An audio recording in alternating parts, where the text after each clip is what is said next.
Hello everyone and welcome back to another tutorial. Today we're going to see how to change fan speed in BIOS. Firstly, when the PC is booting, press the BIOS key repeatedly and, depending on your motherboard, choose the key. If unsure, uncheck your PC's manual or look the first boot screen for the BIOS hotkey. Now go to the hardware monitor or fan control section. Different BIOS setup may call it hardware monitor, power, advanced or fan settings, Q fan control or smart fan. You'll usually see CPU fan, gases fan or system fan options. These can auto standard, silent or performance or manual or custom curve. Adjust the fan speed or fan curve.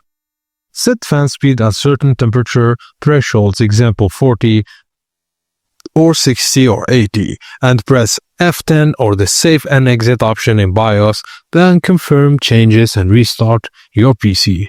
And that's it guys, as simple as that. Thank you for watching and please don't forget to like and subscribe for more.